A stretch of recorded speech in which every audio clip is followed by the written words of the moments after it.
Hey, everybody. Welcome back to the Be Your Own Bank podcast. It's everybody's favorite time of the week, the weekly roundup. Whoosh. Hey, guys. Thanks for tuning back in. Please remember to like, subscribe, turn on those notifications. We really appreciate your support, and we also like your comments, too. So do that, and if you like to listen to us and not just watch us, you can do that on Spotify or Apple Podcasts.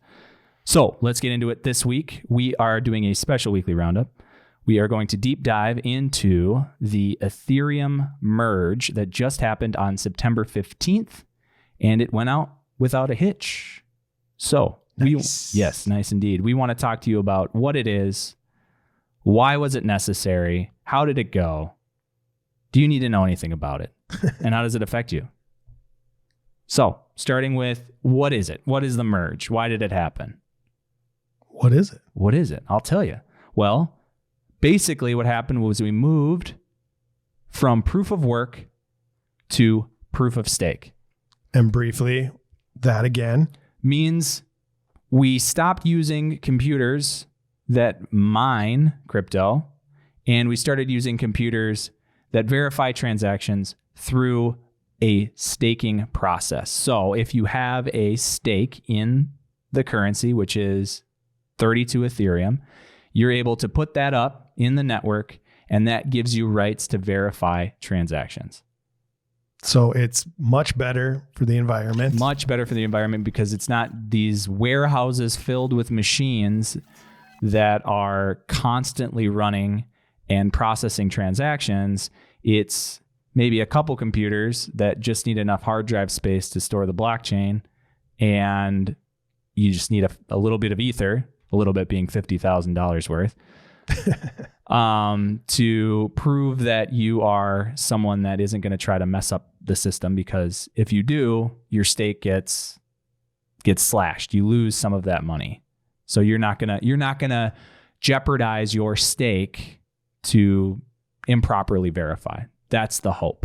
Right. So basis is we are verifying transactions. I'm sending money to you, and you're getting that money. Somebody's verifying that. Yeah. Instead of that being a single computer in somebody's home, that is now a node, which is an investment of 32 Ether to say that I'm going to run this node and verify these transactions. And it's much more efficient and cost effective for the entire network. Absolutely. Well, I mean, we talked about it last week. This merge will reduce Ethereum's ecological footprint by 99.95%. Yeah. Which is incredible. That's huge. So that's one of the big reasons why this happened. But what are some of the other reasons why this is necessary?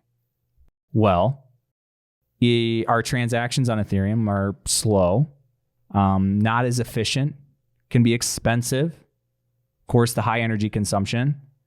And the idea is that this merge is just one step in a 5-step process that, once fully completed in the next couple of years, will make Ethereum potentially one of the first currencies to solve the trilemma, which is scalability, security, and decentralization. Usually you can only have 2 of those things.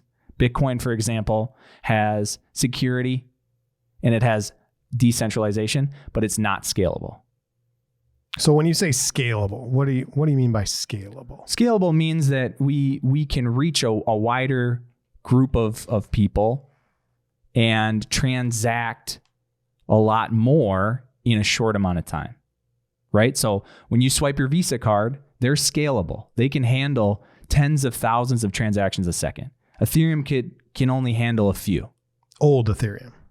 New Ethereum too, until it's done with all 5 phases. Oh, okay. Right? So new Ethereum isn't any more scalable yet, but it will be. It's in the process of becoming scalable. And the biggest first step was the merge. Because up until now, I mean, everybody was complaining about it, right? You got your NFTs and all these things that were blowing up last year that were costing, $50 worth of Ether just to make a transaction. So that's not scalable. No, not at all. And when you have all these other competitor coins like Avalanche, Solana, Polygon's more of a complementary coin, but yeah, they can do it faster, they can do it cheaper, and they can maintain security. That is a problem when Ethereum has all of these different developers and apps built into it. They may want to move to a different software. So Ethereum's got to stay competitive.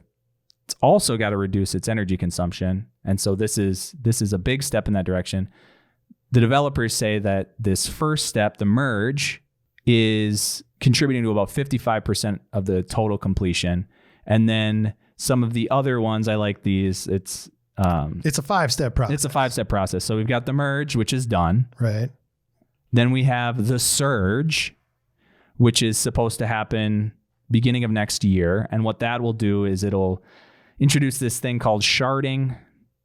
Sharding is basically a way of dividing up the transactions into smaller units so that it can be moved and stored more efficiently. It's all ones and zeros. It's all math. It's all what we're trying to do here, or what the blockchain is trying to do, is make transactions more efficient. So if we are in our current banking system is not efficient. It's what we know. It's expensive to send. You have tons of middlemen. You have, real estate, all of these things that bog down the system that make your transactions more expensive. Whether or not you know if it's more expensive, I promise you it is. And so by a $50 Ethereum transaction last year, maybe kind of comparable, who knows, to other transactions in the banking system. We don't know all of the people who have to take a piece of your transaction. Why do you think there's transaction fees? Why do you think there's overdraft fees? Why do you think there's all these fees just to get your money from one place to another? Somebody's taking a percentage of that. What we're saying is this is the more efficient way to do it. And Ethereum has now become even more efficient than it already was. Yep. Absolutely. So that's the next step, is the surge. And then we'll have the verge, which is a complicated way of adding this new software upgrade to help with scaling, allowing for greater amount of transactions, but keeping the blockchain decentralized. And then the next step is the purge, which helps with data storage, making that more efficient. And then the splurge, which is all the other miscellaneous upgrades that are just meant to make the previous ones more efficient and secure. Well, and it takes out redundancies and just it streamlines everything, right? So they've got 5 steps in this process. And we're through step 1. And we finally made it to step 1. And how did it go? It went well. Yeah, it did. It went well. And specifically, nobody... I didn't hear anything about it. You didn't feel it. Yes. Nobody was like, oh, well... Now this doesn't work. It went through. Nobody had to do anything. They're completely revamping an entire blockchain, the number 2 cryptocurrency. And I didn't hear a blip. I didn't hear a news report or anything from any of the major news sources. Oh, no, not nothing. At all. Right? No, it's just all but crypto Twitter and unprecedented crypto news. Yeah, absolutely. Right? Nobody's done this before. Ethereum is the first to actually merge. The opposite of a merge would be a fork, which technically it did fork too. What was that all about? Yeah, so simply put, a fork is just a duplicate of the original chain, and we move to an update. So, for example, Windows 10 moving to Windows 11. We have both 10 and 11. Right? So with Ethereum, when the merge happened, they had planned to sort of phase out Ethereum 1. But there's this community, this minority of miners, not miners, but like data miners. Well, when we say miners, that's all they're doing. They're taking a souped up computer, they're buying a bunch of GPUs, you've seen it. Yeah. And GPUs meaning graphics processors. Yeah. And they're souping up these computers so that they can run these math problems quickly and solve these math problems, which makes the transaction valid on the blockchain. Great way to put it. That's all they're doing. That's what a mine is. So they have a ton of these high-powered computers that they spent a lot of money on, take a lot of electricity just to run. And they're like, we want to maintain this network. And so what they do is they keep mining on it. Well, the developers of Ethereum are like, we want to phase this out because it just causes confusion. And so they put this program in that at a certain point makes it almost impossible to mine, unless you've got developers on the other side that are like, we're gonna phase that out. So it's this battle a little bit. So what they did is the minority of miners, what they did was they took a duplicate of the Ethereum code and they phased out this program that makes it impossible to mine. And now they're mining this, what we call skeleton or ghost chain. Let's also remember, right? We talked about how green this whole community is, and how I understand the idea behind this proof of work Ethereum 1 that we've been talking about, is that it still exists because all these people invested a bunch of money into mining. And so when the merge goes through and there's no more mining, which is a good thing, they go, well, we still want to mine. We don't care how much the coin costs. We're still going to mine because that's free money to them. Yep. Until their electricity costs end up being more than the worth of the coin. And then we won't have Ethereum 1.0 anymore. Which is, I mean, what's already happening, because they, I'm sure, budgeted, if they did, for Ethereum being worth over $1,000, which the merge version is still worth over $1,000. It's down a bit, which was expected. But they're mining with equipment that costs so much money in electricity. It's not going to mine enough of this old version to be profitable over time. And once the fork happens, you get the duplicate amount of coins. So if you have, let's say you have 10 Ether, you're going to get 10 Ether W into your account. If you're on a broker, Coinbase, Kraken, one of those places. I don't even think Coinbase listed it. Maybe not, but Kraken, for example. They're slowly starting to list this new coin, right? The old coin, the new coin just merged, right? Yeah. So the old coin, Ether proof of work, ETHW, is still around. And why would the brokers, why would these exchanges, why would they list it? Why would they list it? Two reasons. One is the consumer might want it because there is some monetary value. It's going to depreciate really quickly. Right. But there is some value. So if you have one Ether and you get one classic, when it dropped on Kraken, it was worth $14. That's $14 you didn't have the day before. So you can sell that immediately and get $14. Just to clarify, you said classic, you meant classic because you were talking about the previous fork. Or were you talking about Ether 1? Talking about Ether W. Because you're not wrong, because Ether Classic split into the Ethers, without getting too into the weeds, but we're already in the weeds. So yeah. The point of all of this is, if there's money to be made, people will do it. Yeah, well, and the exchanges know that people who are storing their Ethereum on them are going to be entitled to this old version, equivalent amount. And so why not list it? Because they're going to make millions. What I did immediately when I got my drop of Ethereum W, yep, I just sold it immediately at $14 a share. And a lot of people did. And it's going to crash the coin's value, but Kraken doesn't care because they're going to take their fees on the value at the time of sale. So doesn't affect them any. They're going to make money. And I'm going to feel a little better because I get some money back too. But eventually it's going to fizzle out, similar to Luna Classic. Mm-hmm. You know, they're just, it's a quick fix for people who know how to play the system and the game. They're going to make a couple bucks. Some people are going to lose a couple bucks.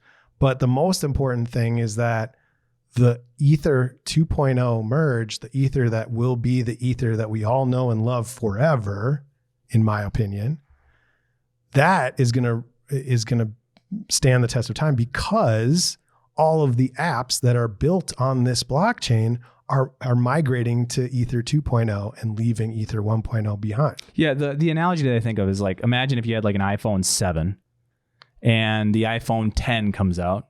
I think they're up to 14 now. Okay, so you have an iPhone 7 and the 14 comes out, right?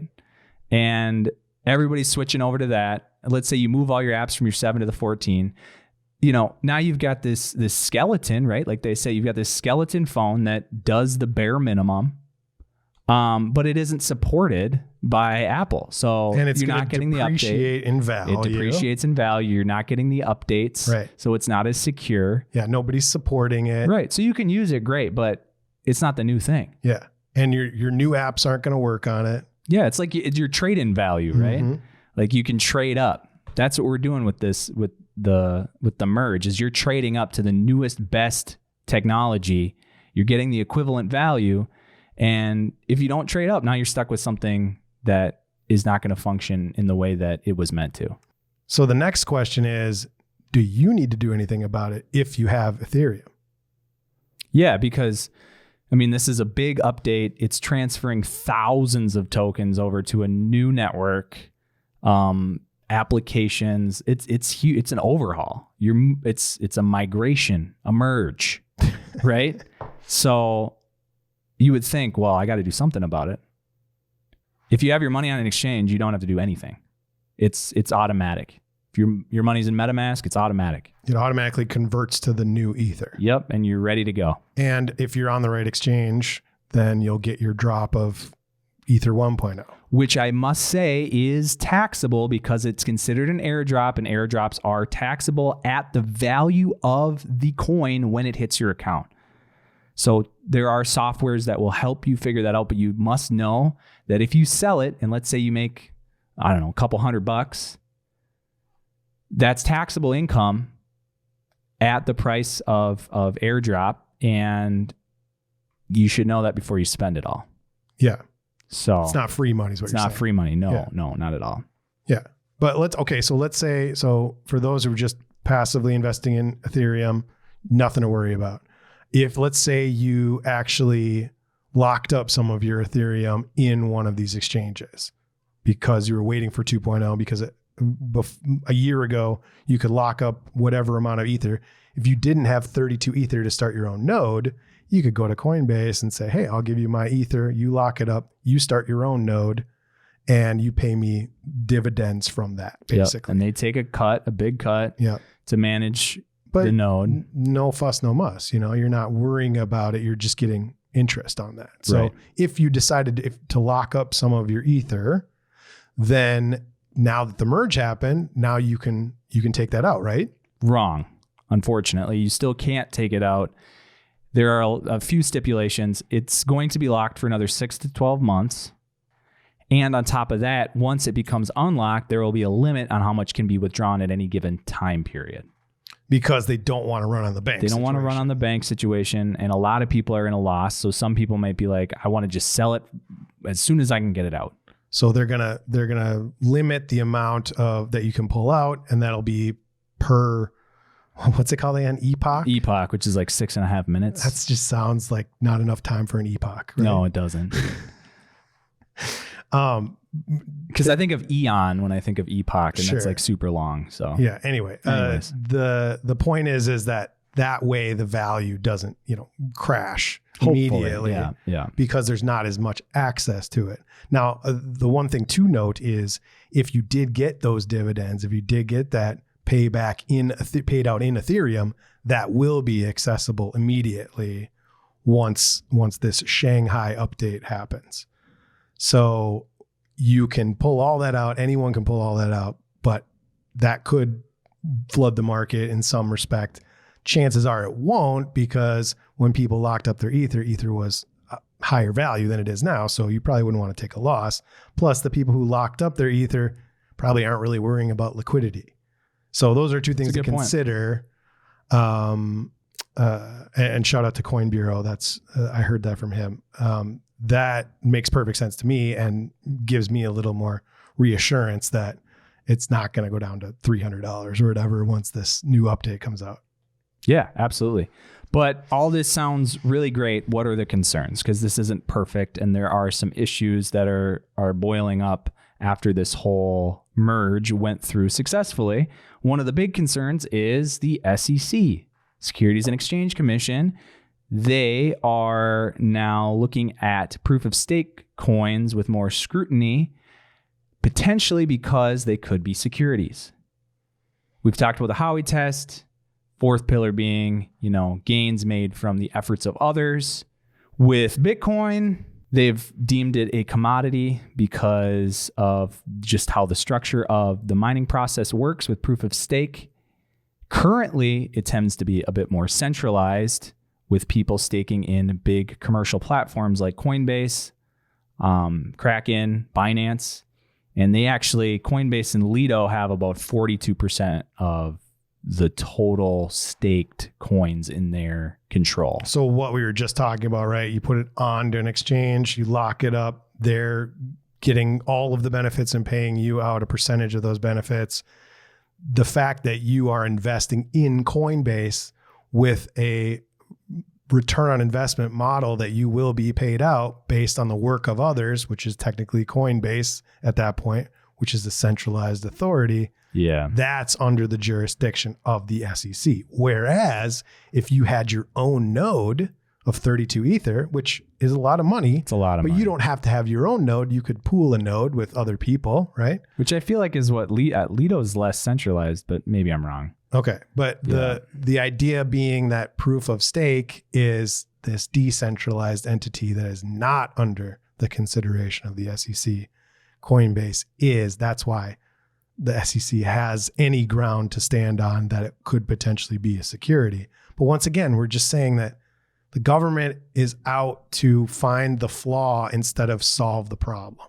And that's what we've been talking about this whole time, is that if they were actively working together, which in episodes past, we've talked about the SEC and the CFTC, the Commodities and Futures Trading Commission, working together to legislate, to regulate. That is a much better option, but they're out for blood, and it's unfortunate. Yeah, it's unfortunate. And I feel like, right now, the way that it looks, sure, we'll classify it as security. Potentially, if I'm being honest, right? Because we've got a small group of institutions that are maintaining this infrastructure. However, 6 to 12 months from now, when it's unlocked and people can take it out, and there are better ways to stake it on your own, or other pools that come out more competitive with less fees, I feel like people will gravitate towards that, and it will become more of a decentralized staking model.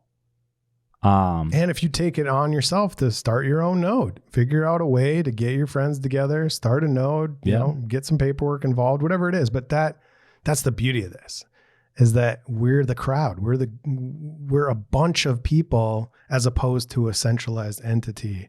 And that's what makes the decentralization so impactful to everyone. Yeah. No. And the long term of it is we're decreasing emissions by over 99.9%. Yeah. Right now they decreased 92. And by the end of this process, it'll be 99.9. Yep. I mean, that's antibacterial numbers. That is above antibacterial numbers, because it's 19.95. 99.95. You said 19 point. It's 99. It's a lot of nines. There's so many nines. 99.95. Yeah. It's basically Lysol. But that's great. And then we also have institutions that are still interested in buying it. They haven't stopped buying it. They haven't stopped. And then stable coins, NFTs, scalability, just all the things. NFTs, stable coins, they all use the Ethereum blockchain. Ethereum 2.0 blockchain, the merged Ethereum, They don't just use that, but yeah, that's one of them. Right. But it's a big one. USDC is a big one. Yep. Right. So all of those things that play into it, and having these emissions offset, like, that's huge. It's Vitalik said 0.2%, which last week we talked about the entire crypto market being 0.3%. So now we're down to 0.1%. It just doesn't matter. They don't matter. They don't matter in the grand scheme of things. They don't. That's what we're saying. Yeah, they don't matter. But the fact that Vitalik can say that, and the fact that you can say that, we're trying, we're doing this. Yep. We're actively doing this, and it's going to be better. And here's the proof. And we've run the numbers. This is all math and science, and ones and zeros. This isn't, C-suite guys making bets on, GameStop. It's ridiculous. No, that's ridiculous. This is impressive. And people like Vitalik will be in charge very soon. Absolutely. So that is basically the merge in a nutshell. Everything's going well so far. We'll keep you updated if there are any sort of technical issues that need to be changed. And also, we're going to keep an eye on the other 4 improvement processes that are going to be coming through in the coming months and years. And we'll let you know how that affects your investment and the future of crypto. Yeah. So that's the Roundup. Thanks for tuning in. All right, let's take a look at those charts. All right, let's take a look at Bitcoin. Right now, we're sitting at 19,400. So that 19,000 support is holding, temporarily at least. If we can keep grinding on support, that's totally fine. In fact, the longer it does, the better case we would have for a reversal, which would be great. Typically, if markets are going to crash, they crash pretty fast. So we are in a holding pattern. If the 19,000 support does not hold, we all know what happens from there. Interest rates are still rising. Inflation is still high. Not much good news at the moment, but that could change in a day. That's how this works. The 50-day moving average in orange is below the 100-day moving average. Not good. I would say we're leaning more bearish than bullish at the moment. Let's hope 19K can hold. We take a look at this chart. Same thing. We've got mad resistance, so we got to overcome. And we have to come back up towards the 200-day moving average in purple, which is right around 30,000 right now. If we can break that, now we got a whole different ball game. All right, let's take a look at total market cap. Same thing, 800 to 1.2 trillion. We're still moving in that range. We need to reclaim that 1.2 trillion, push into that 1.3 trillion, which is coincidentally the 200-day moving average. If we can surpass that, that's when we start to look for buying opportunities. But until then, just be patient. All right, let's take a look at our dollar cost averaging. We've got Rose. Rose is at 6 cents right now, peaked at about 50 to 60 cents. It's hovering close to the bottom. Not much room to go down, plenty of room to go back up. Good dollar cost average opportunity. Next, we've got Zen Coin, ZEN Horizon. Same thing. We are close to a bottom. It has retraced almost the entire way down to $14 about from right around 170. More room to go up than to go down. Check out Horizon, ZEN. And last, we've got Kusama, which is the test net for Polkadot, sitting at $42 right now, peaked around 600. Once again, we've retraced almost the entire way. Looks like a good opportunity to pick up some Kusama KSM. That's it for the charts, gang. We are the Bit Bros. Remember, we are not licensed financial advisors. All content is intended for educational purposes only. Please do your own research and only risk what you're willing to lose. We'll see you next week. Thanks for tuning in, you guys. We appreciate your support. Please like, subscribe, follow, drop a comment, and you can also listen to us on Spotify and Apple Podcasts, and we'll see you next week.